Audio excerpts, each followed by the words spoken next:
Thank you for staying with us. The Nigerian Naira is gradually appreciating in value against other currencies, especially the US dollar. The dollar now trades for about 1,200 Naira at the exchange window, as against 1,900 Naira, which it got to a couple of weeks ago. All of this can be attributed to the efforts of the Yemi Cardoso-led Central Bank of Nigeria aimed at stabilizing the Naira. The presidency, through the special advisor to the President of Media and Publicity, Ajuri Ngelale, says it will continue to support reforms in the financial sector, vowing to continue its campaign against currency racketeers. The presidency also said the series of measures rolled out by the central bank to halt the Naira free fall and return the local currency to its fair value is yielding results in line with President Bola Tinubu's commitment to rid the nation's foreign exchange market of malign actors and sharp practices.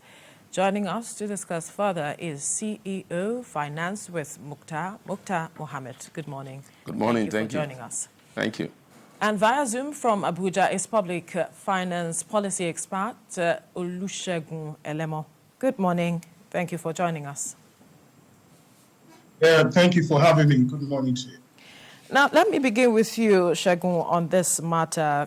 A lot of Nigerians are asking, what is going on with the Naira? We know the CBN has put in so many measures in place to address this issue of the free fall of the Naira, and we're beginning to see results as we speak. But Nigerians are still skeptical to know what really is happening behind the scenes.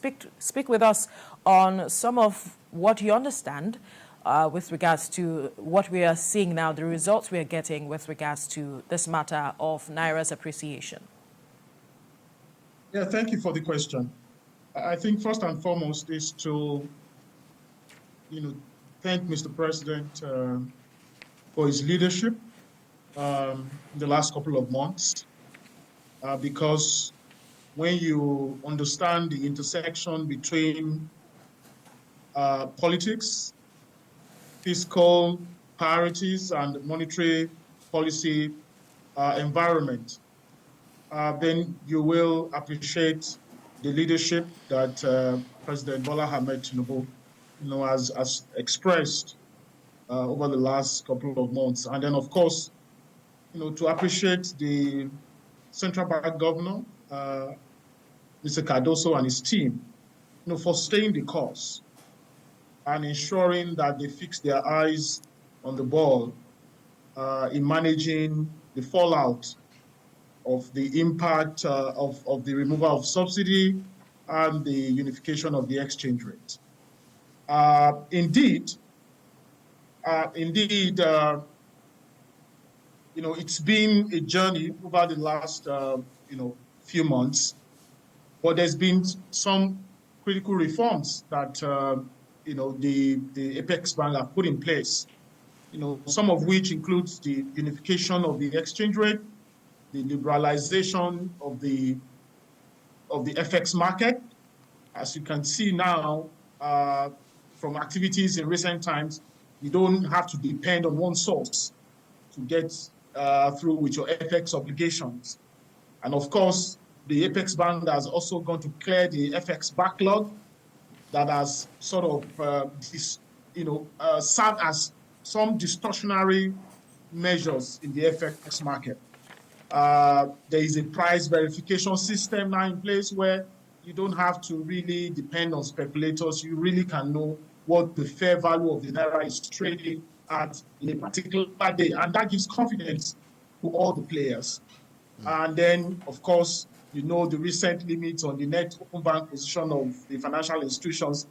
Now, the risk exposure is now limited, unlike before where, asset acquisition liabilities and all of that, just, went uncontrollable. And then the big bang was the reform on the bureau de change operators. Of course, that over 4,000 licenses were withdrawn, some of which I had advocated for many years.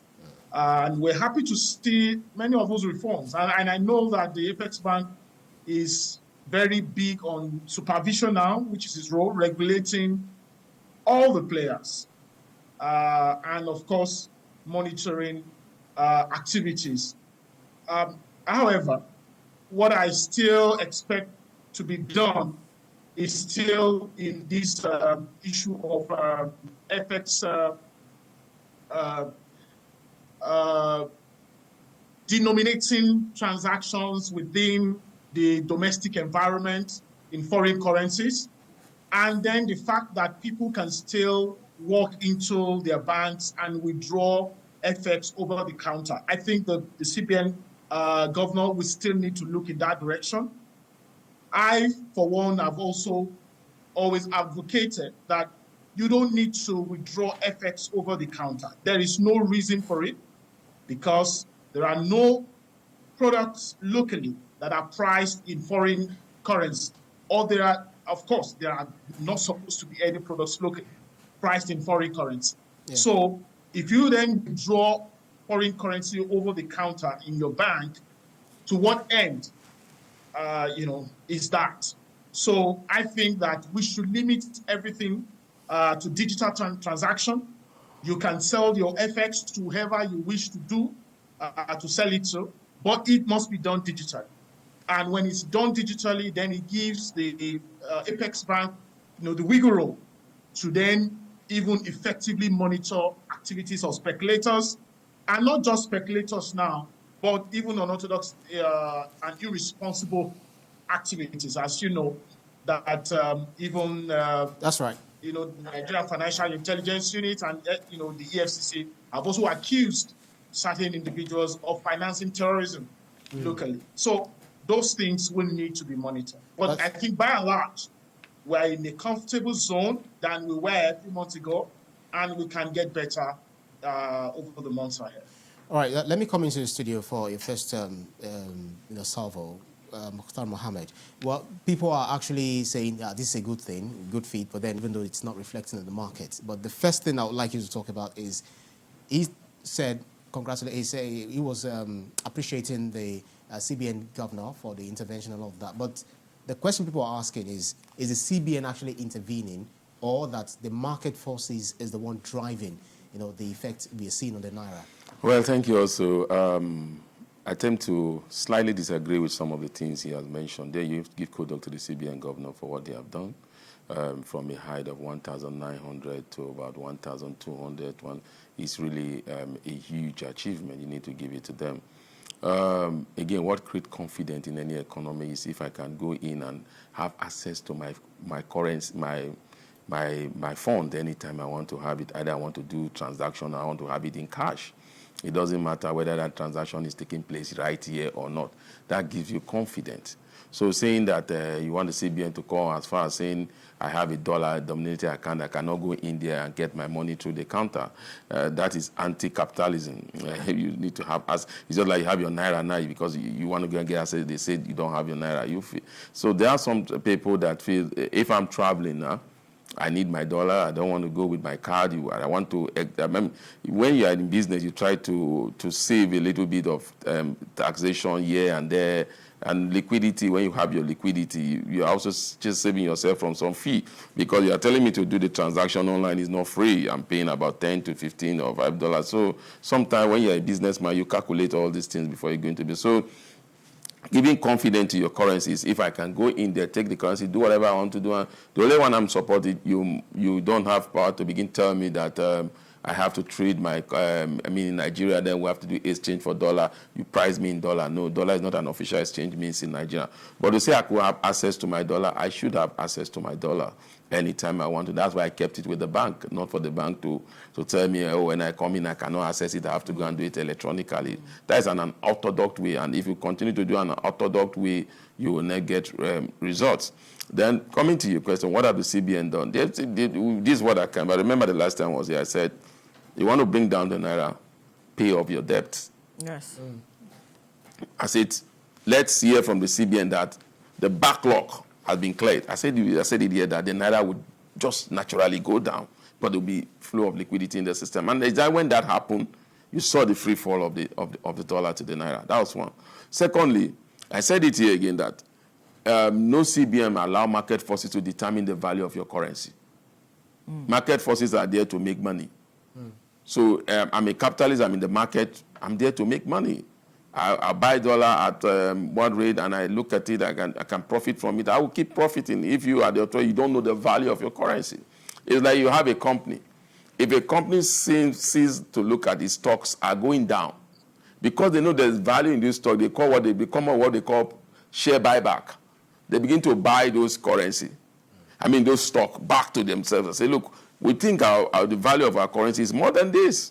Our stock is more than this.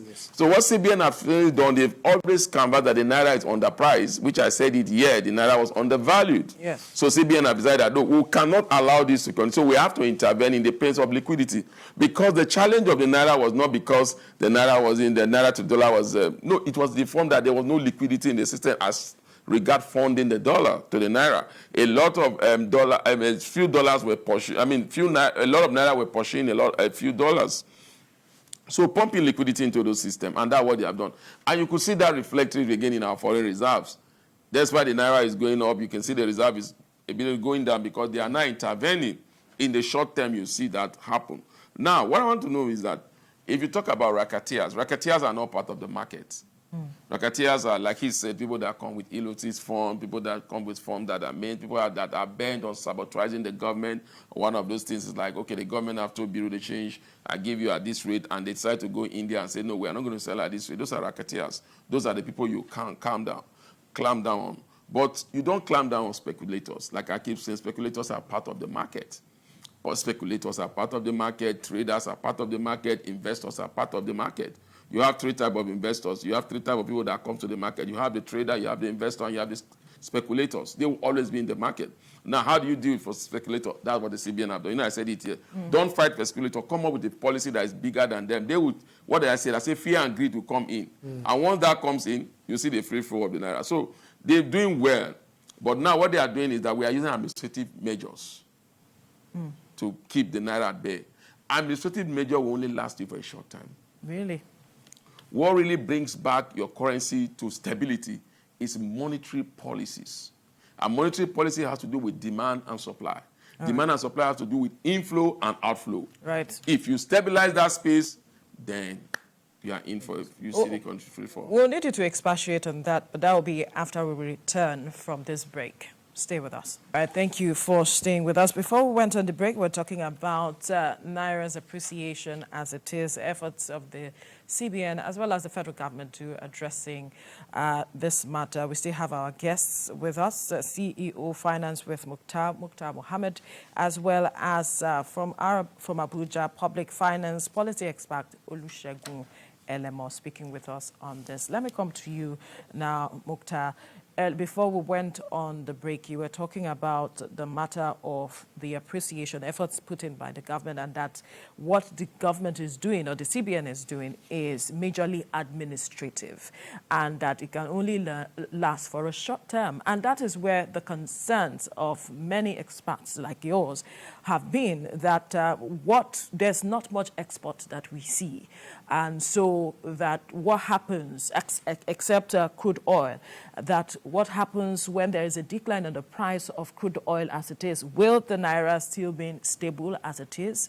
What really are the dynamics? And perhaps you need to expatiate on that. Okay, yes. You remember where we are today was because we couldn't meet up in terms of crude oil demands, because our output of crude oil went down at the point we're doing like 800 million barrels. Where we are today is about 1.5 million barrels, and then you could see that we are earning more. And like you said, that was there's just definitely the crude oil side. It's not that we don't earn so much in the non-oil sector, but in terms of the earning comparable to the crude oil, to the oil sector, is low. Even when the oil sector was still just giving about 3% in terms of earnings, GDP, in terms of foreign exchange, they were giving about 97%. So you see that. Now, what we've seen that when you want to earn money in Nigeria, how do we earn money through crude? We earn FX through crude oil sales.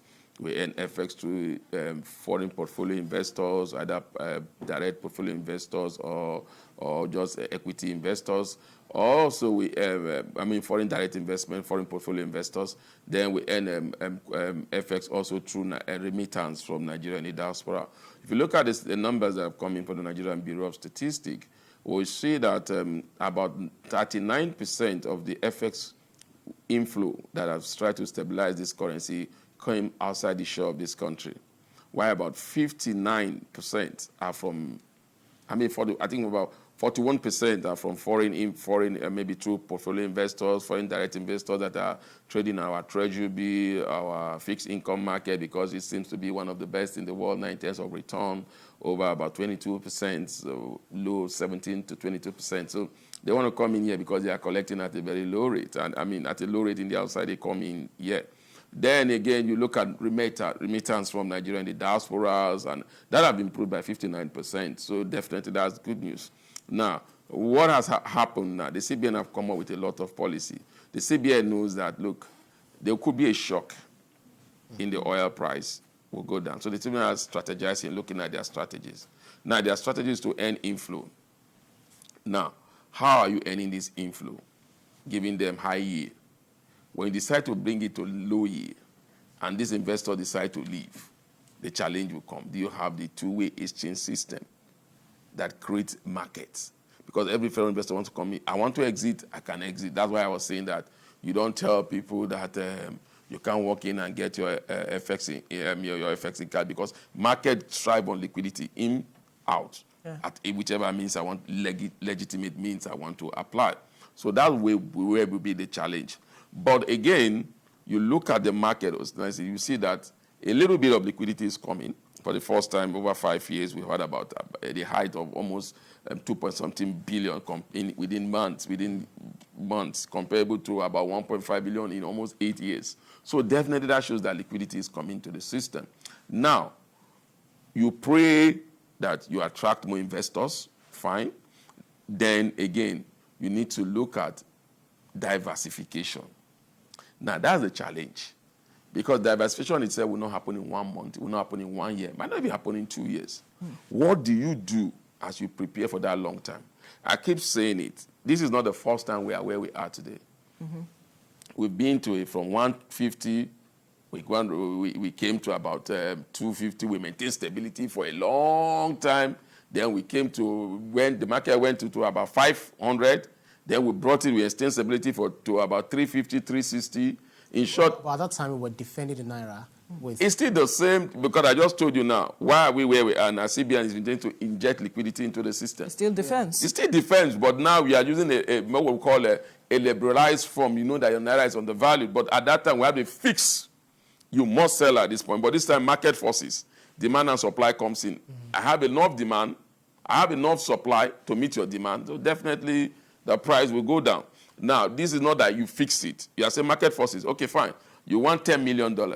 I have it. I give it to you. Somebody wants $15 million. I have $30 million. So I've flowed the market with a lot of liquidity. So definitely it will come down. So what we saw before was fixed.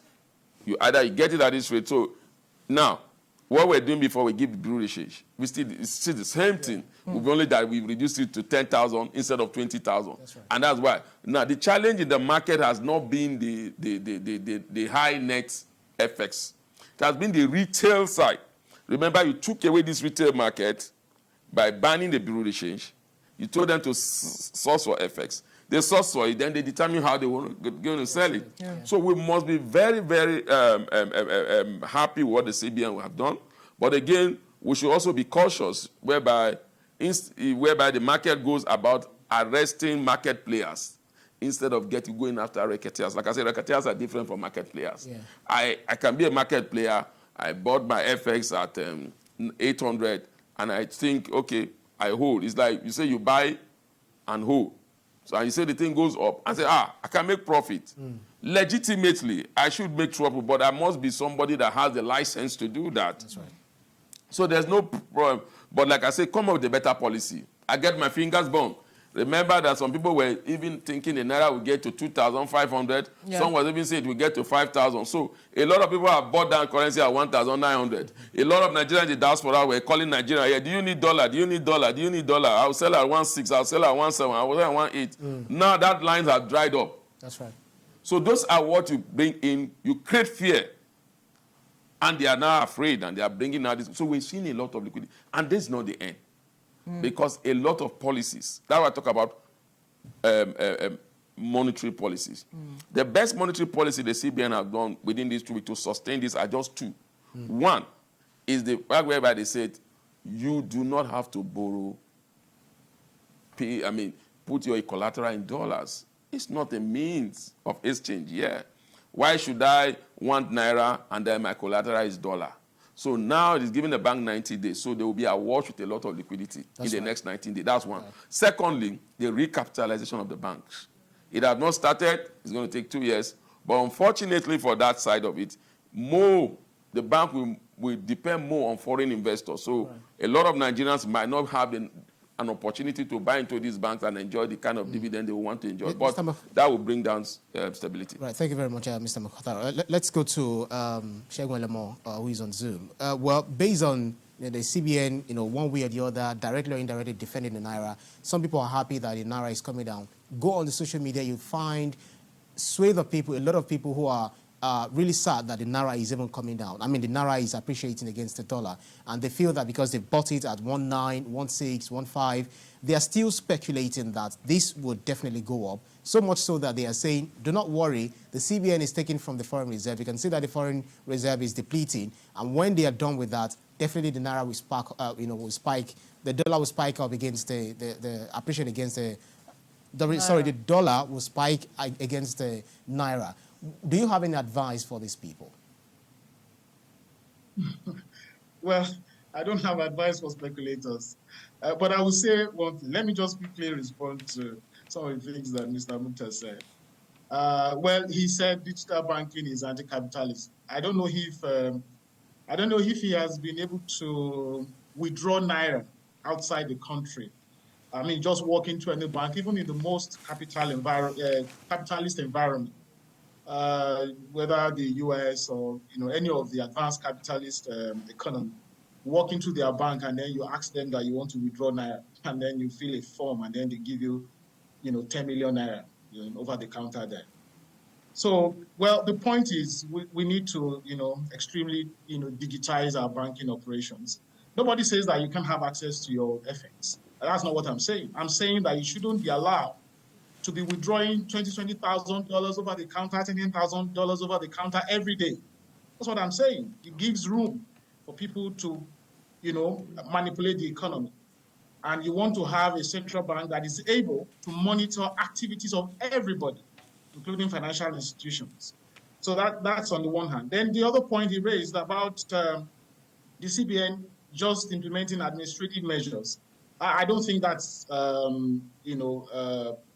100% correct, because that the CBN has also implemented monetary policy measures, raised the MPR, consecutively, mop up liquidity from the system by issuing bonds, and, also, intervening in other areas. So I think that the CBN is also, implementing monetary policy measures to arrest and address the situation.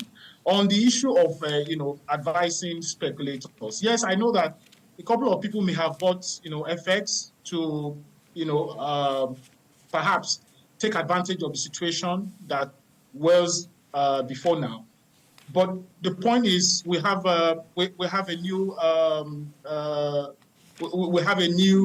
trend now in the market. I would say that yes, the CBN is intervening from reserve, and that is, sort of depleting the FX reserve that we have. But the CBN had always said that, yes, we are floating the currency, but it's going to be a managed float. I don't think there's any economy in the world where you just allow your currency to then be determined, by market forces. And Mr. Mukta also said something like that in the studio, and I agree with him on that. You have to, at some point, manage that floating, and that would mean, withdrawing liquidity from the system, injecting liquidity into the system, price stability, inflation control, and all of those measures. And that's what the CBN is doing. For those who bought FX at, maybe at 1,700 or upward, and still looking at an opportunity for it, to go back to that point to be able to profit out of it, well, we'll see how that pans out. But then is that what we have today, we have some level of stability, even though not up to the projection we had in the 2024 budget. But in terms of production output, we've increased a little bit. We are currently doing about 1.4 million barrels per day, even though the projection is about 1.8 million. So we have about 400,000 barrels per day shortfall. When you look at that shortfall, if we're able to meet it, because that shortfall alone is accounting for about $36 million per day. In Naira terms, it's about 43 billion Naira every day. So if we're able to meet that shortfall, it means that we can harvest in additional $36 million every day into the country. And that will mean, strengthened, currency, more liquidity in the system, stability of the FX reserve, and then it will, allow the monetary policy authorities to look in other direction. And again, is that look at some of the initiatives that the central bank had also, put in, issuing bonds in foreign currencies to be able to allow foreign portfolio investments to flow in, and then thereby increasing liquidity in the system. I think that this scenario we are having will continue over the medium and the long term. I mean, this scenario of where we have the price of the Naira, against the dollar, at about 1,200. I don't know the fair value of the Naira against the dollar, but I think that we are moving closer to that fair value, or perhaps we're around it, that fair value, and I think that's where the CBN would likely then bet in terms of its management of the FX system. So I think that for speculators, they need to withdraw, except if they want to lose more money than they've already lost. But I think by and large we're on course, and we just need to fix our eyes on the ball and continue to do what we're doing. In terms of inflation, we need to manage inflation, particularly food inflation. So some of those issues, external issues, will not be responsive immediately to the fall of the dollar against the Naira, because when we are a largely import-dependent economy, many of these private sector players have imported products, whether finished goods or even items to inject as raw materials into production.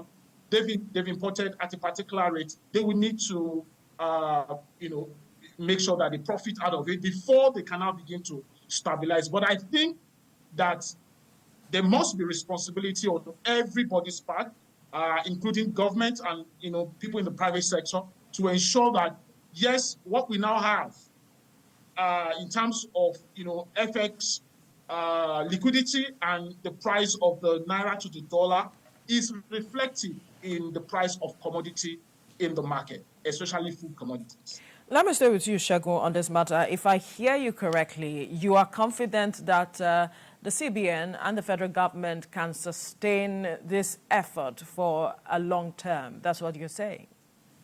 Absolutely, absolutely. What we need to do is to increase production because that is the immediate window by which we can increase FX supply and FX inflow into the country. So but there are concerns, the underlying issues, according to some, talking about the monetary policy that is high. There are those who are saying that it could hinder growth in the manufacturing sector when you talk about high interest rates as it is on loans. And that is quite discouraging for some businesses within the country.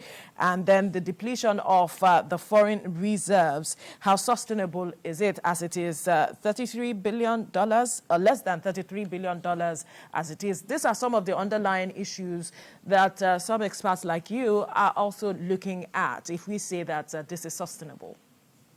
Well, I think those are short-term measures. We need to understand what the CBN governor said is I want price stability in the short term. I want the environment to be a bit stable so that everybody can plan. And in doing that, raising NPR and making sure that you can mop up liquidity. You see, during the elections, the 2023 elections, we heard when the former CBN governor said over 70% of money supply is not within the banking system.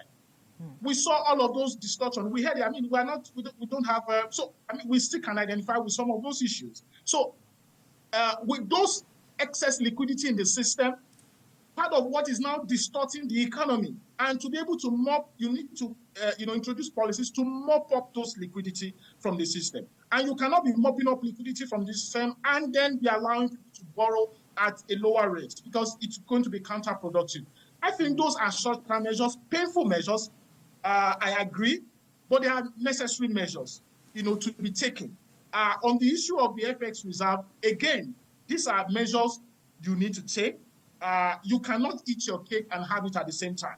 So you either defend your currency and achieve price stability, or you increase reserve and then have a free fall. You have to pick one. So which one is the most necessary for the majority of our people? I would say that, yes, you can deplete the FX reserve to a particular threshold responsibly and transparently. Then you achieve price stability for your currency. And that helps with commodity prices, helps to bring down inflation. So those are the issues. On the issue of the NPR, it's a temporary measure. I believe that once we achieve some reasonable stability in the economy, the CBN will, be able to ease up, the borrowings window, and then people can then again go and borrow at lower interest rate. But like I said, we have a shortfall of about 400,000 barrels per day today. The equivalent of that is about $36 million, 43 billion naira every day. If we're able to meet that shortfall, yes, I mean, we can push up the reserve again. And what do we need to meet up that shortfall? Curb crude oil thefts, speak to our, stakeholders in the Niger Delta, allow for more crude oil to be pumped from that region, and then achieve our OPEC quota and even exceed it. And then we can then look at other windows of FX inflow.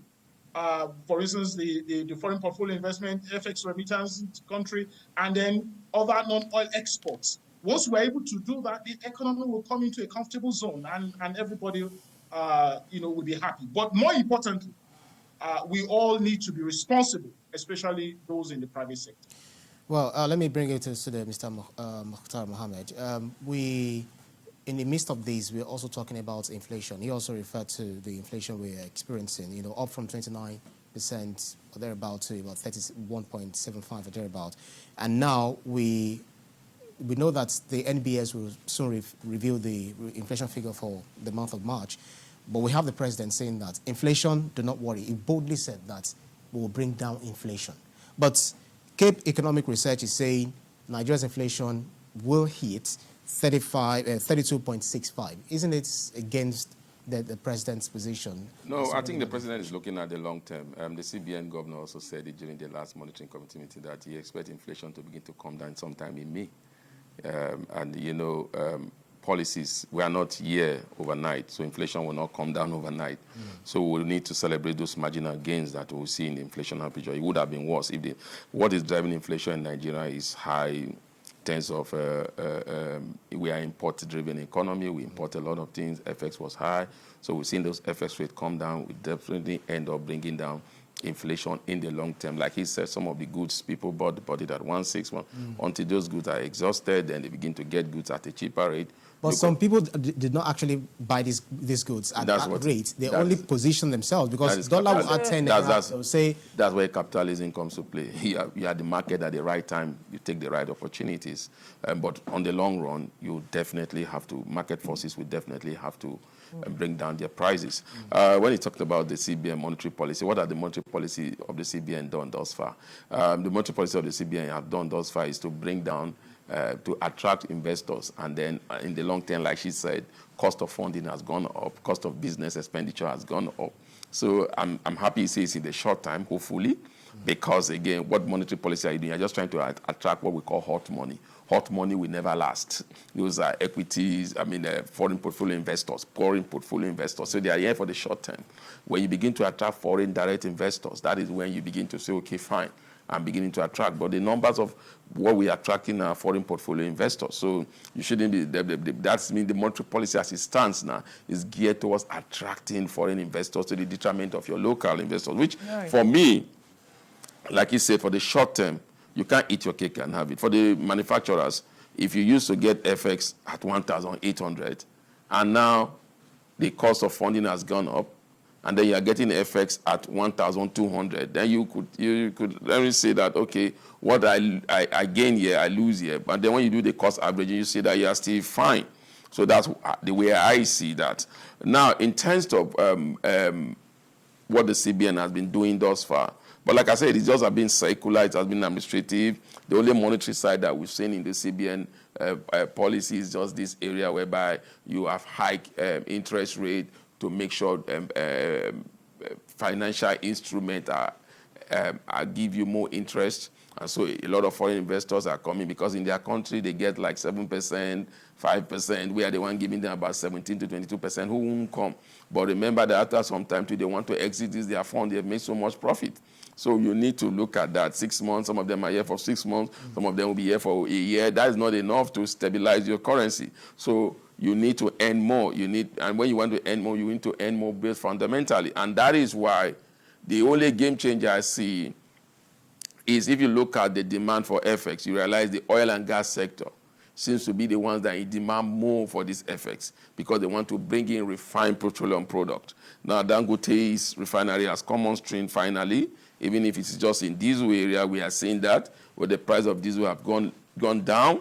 And so definitely that also will reduce the pressure on the FX because Dangote is not telling them they will pay him in Naira, in dollars. They're going to get this product. So that would drive down the price.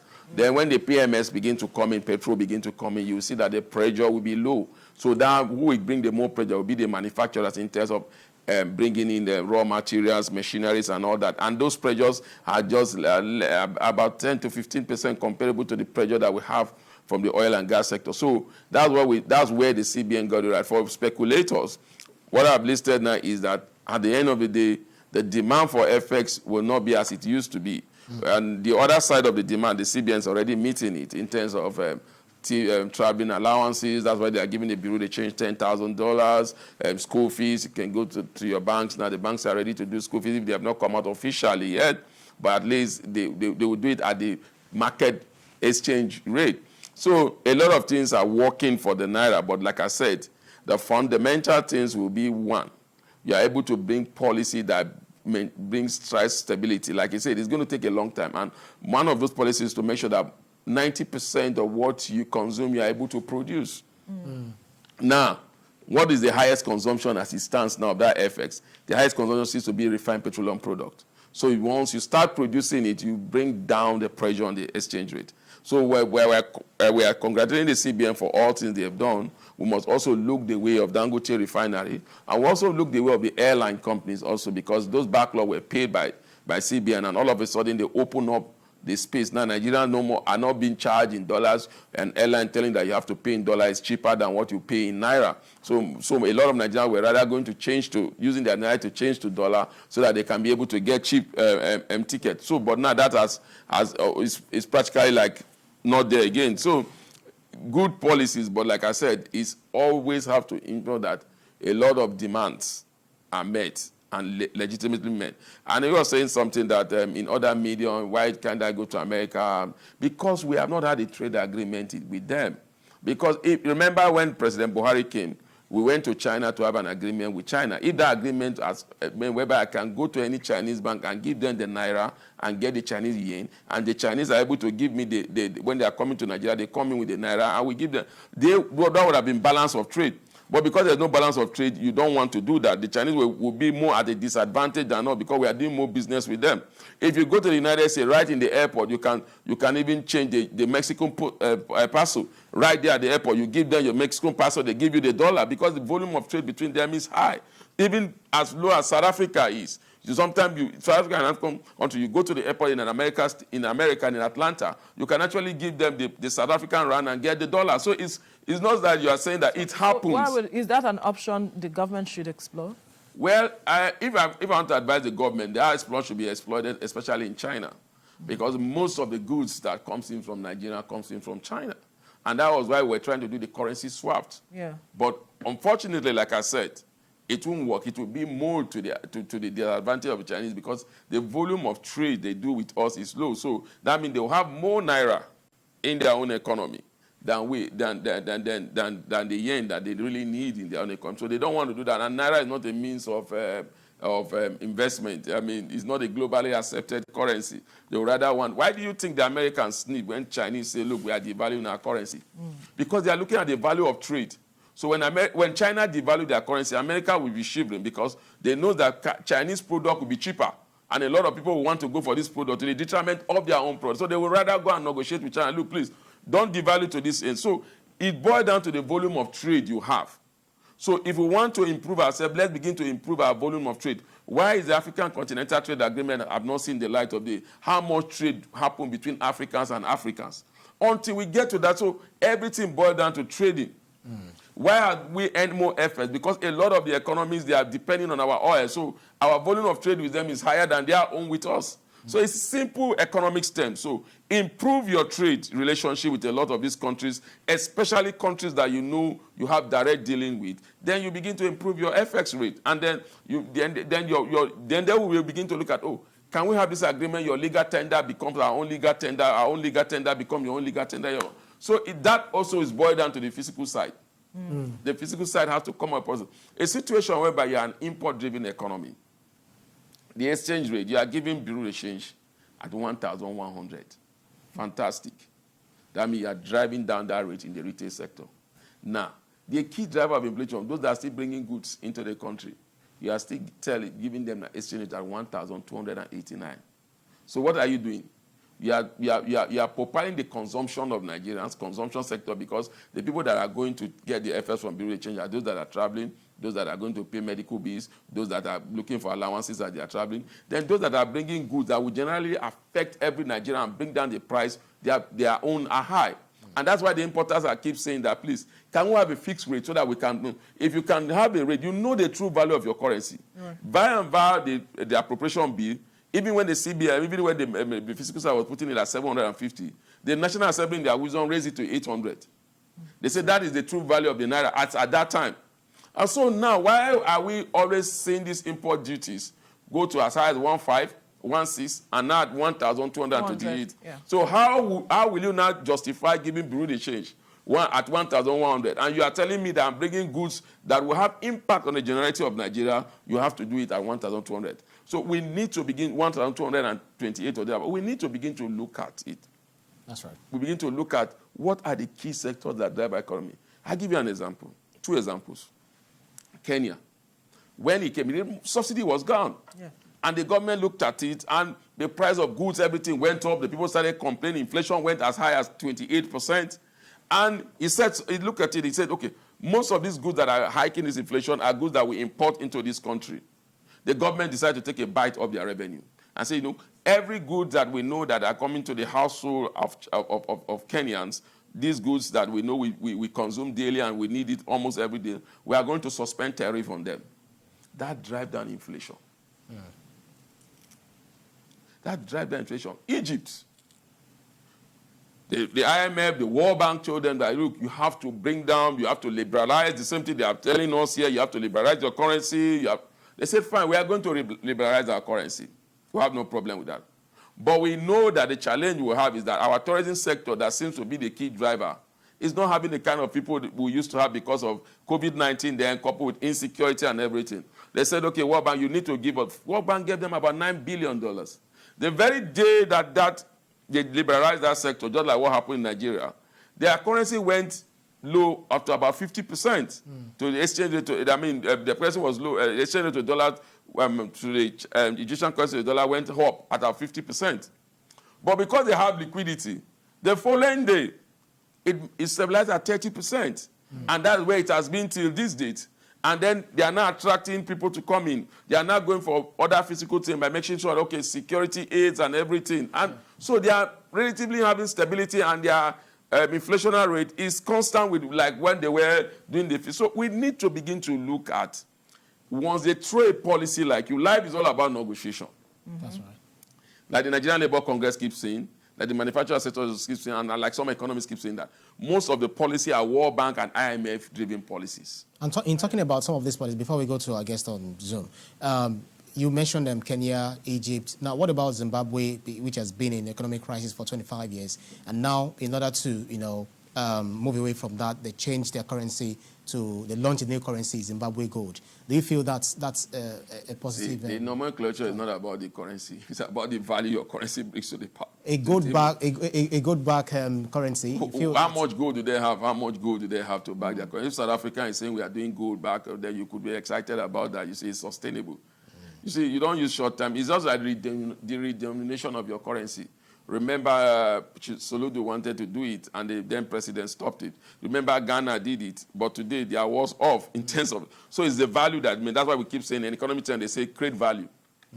Value is the key driver of any business. Once you have value, patronize your business. So it's not about... It's just changing of the nomenclature. You just change it. Nothing has changed. Your production is still the same. Rather now, what you're doing is... Just most of what they are doing is like putting your natural resources at the mercy of foreigners. It's just like what we have done also by going to Exxon Bank and collecting $3 billion, and we're paying them with crude oil. So how long will you continue to do that? That's right. So definitely you need to come up with policies. Policies, both monetary and physical. Like now, monetary is doing what all they can do. And physical, like I just made mention to you, you are making a charge of port rate still high. Yeah. And then monetary, you are giving FX to bureau de change low. So there's no synergy. There must be synergy. Right. And if you want to experience the kind of result, monetary policy and physical side, there must be synergy. Quickly, Shagun, let's get your final take on this matter before we wrap up. Well, final take would be that the Apex Bank to stay the course. Like I said earlier, you will have an FX liberalized market. People are now more confident that when they bring in their FX inflows, they can take it out at will. What I am still saying is that there must be a responsible way of taking it out, and it must be digitalized. But then is that the Apex Bank to continue to stay the course and keep pressure on. And I'm sure that we'll get to a more comfortable zone in no time. All right. Public finance policy expert Olusegun Elemo, thank you for your time, as well as CEO Finance with Mukhtar Mohammed. Thank you for your time as well. My pleasure. Thank you.